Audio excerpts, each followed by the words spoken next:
So this time you have a moving particle on the x-axis, and if you plug in 0, this is -4 times 0 cubed plus 12 times 0 squared, which is just 0.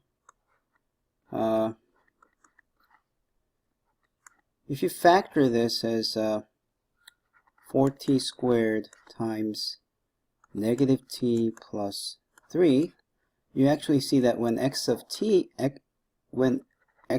is calculated, you have -3 plus 3, which is 0 here, so you get the 0 again. So you have a particle which begins at 0 and ends at 0. So think about this. This is the x-axis. At time t equal to 0, it's here.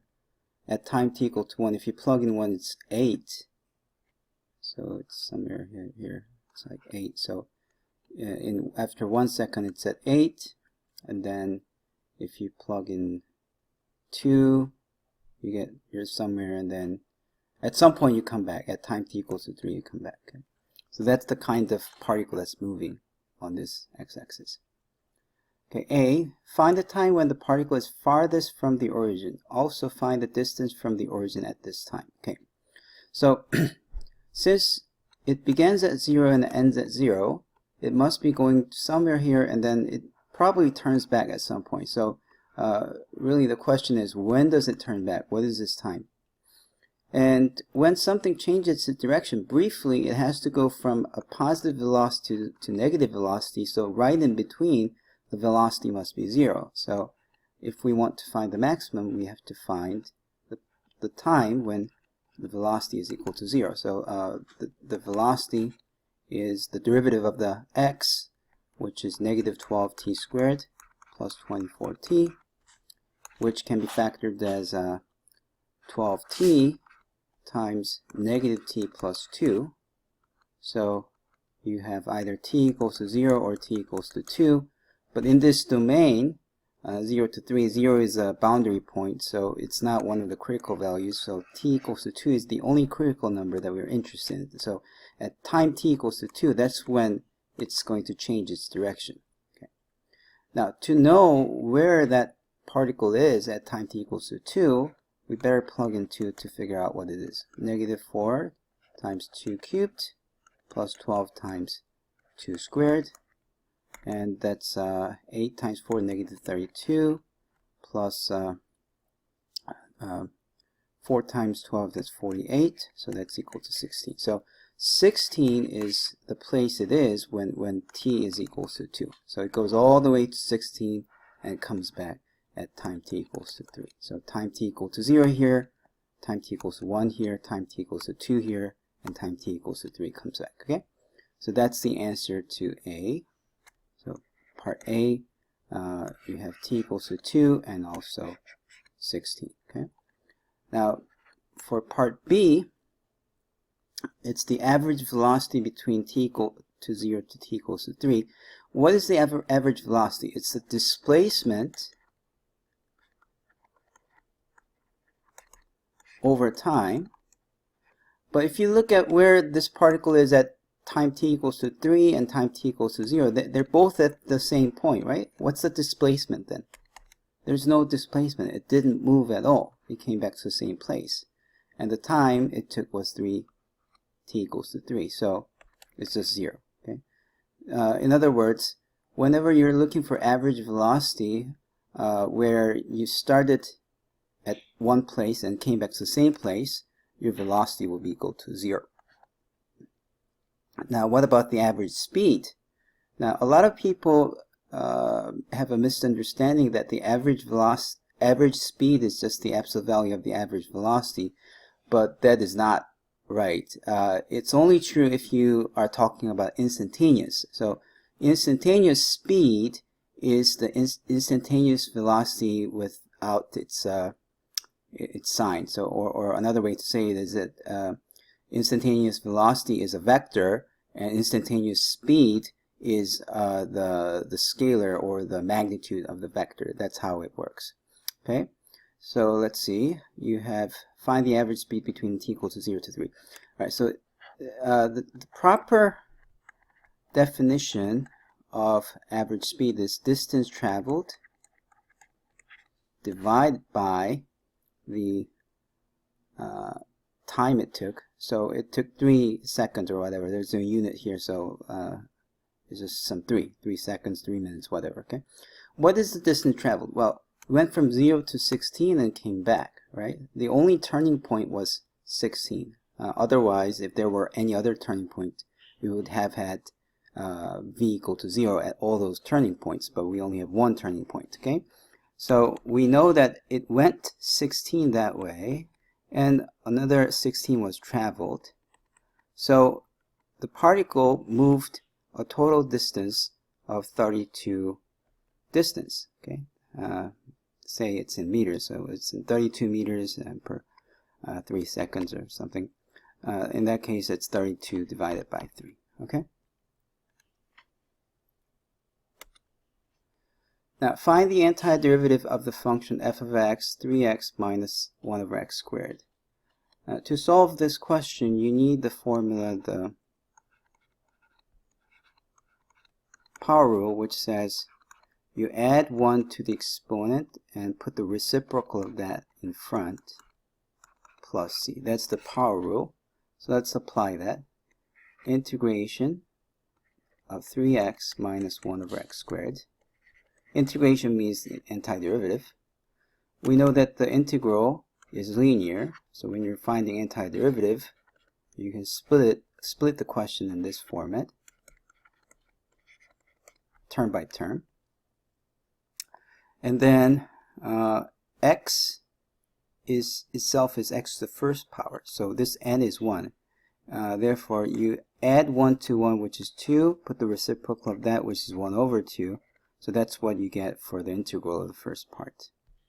However, this one, we can't do it readily because, see, this was subtraction. If it's addition or subtraction, you can just split them and integrate separately. But you can't integrate just x squared itself because this is division. So whenever you're dealing with division or multiplication, integration is not that straightforward.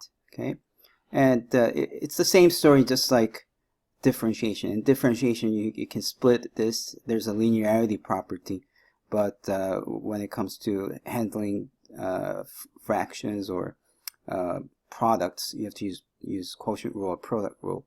So that's very important. So because we didn't learn the product rule or the quotient rule version for integrals, we have to change this into this format, or else we don't know how to solve. Okay, but luckily this is easy to change. 1 over x squared is x to the negative 2 power, right? And therefore n is equals to negative 2, so I can add 1. Let's just copy this. Add 1 to negative 2 gives you negative 1. Put the reciprocal of this number, it's 1 over negative 1 plus c. And therefore, this is 3 over 2x squared. Negative negative cancels, so it's just 1. And x to the negative 1 is the same as 1 over x plus c. So that's the answer.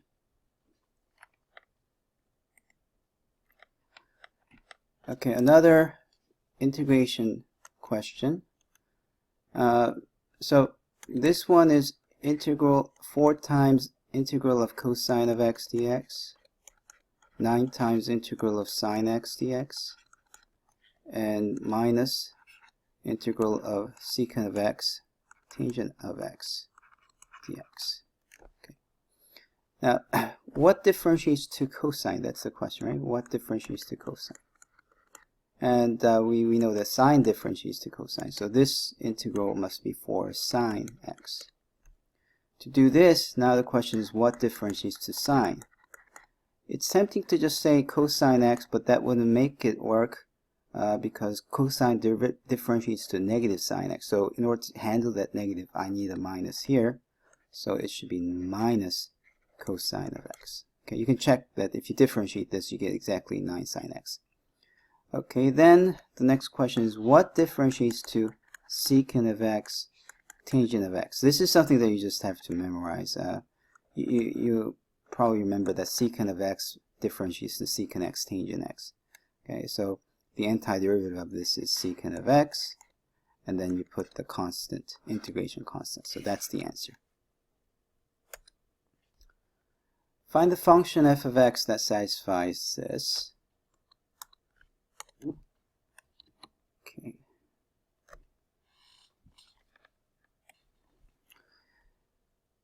Since the derivative of f of x is 3e to the x minus x cubed, f of x must be the integral of 3e to the x minus x cubed dx. And therefore, you can integrate this, 3e to the x dx minus integral of x cubed dx. E to the x differentiates to e to the x, therefore the antiderivative is also e to the x. That's easy. However, to do this, you need the power rule, which says you add 1 to the exponent. 3 plus 1 is 4, and you put the reciprocal of this 4 in front, plus c. So that's your f of x. Now, there's this extra condition that f of 0 is equals to negative 3. F of 0 is negative 3. And we have to make it work because f of x is this one. So what do you get if you plug in 0 here? 3 times e to the 0 minus 1/4, 0 to the 4th power plus c. E to the 0th power is 1, so it's just 3. This is just 0, so 3 plus c is what you get, okay? So if you solve for c, since negative 3 is 3 plus c, c is negative 3 minus 3, which is negative 6. And then plugging this in here, you get the final answer, which is f of x equals to 3e to the x minus 1/4 x to the 4th minus 6.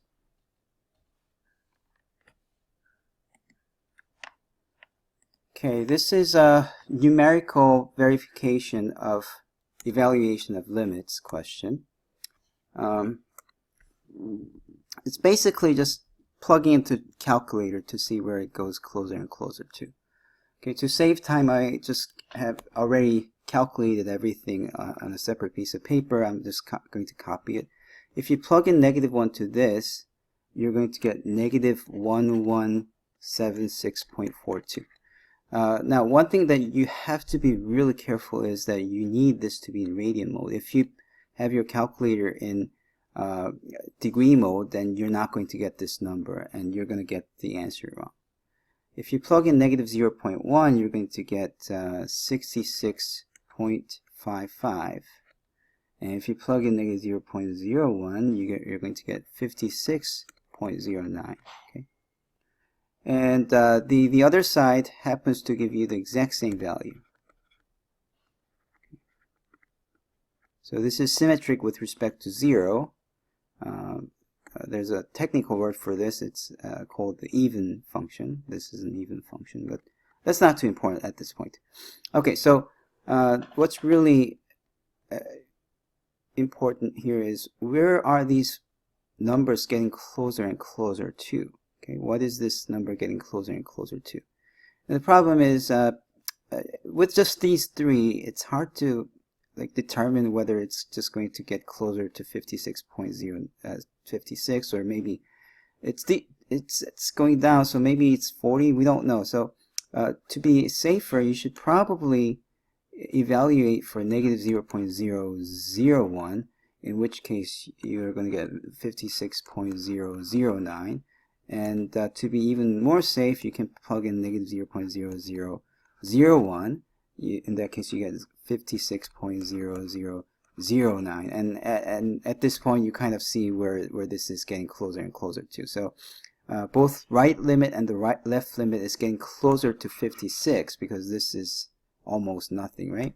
So the limit of everything is 56.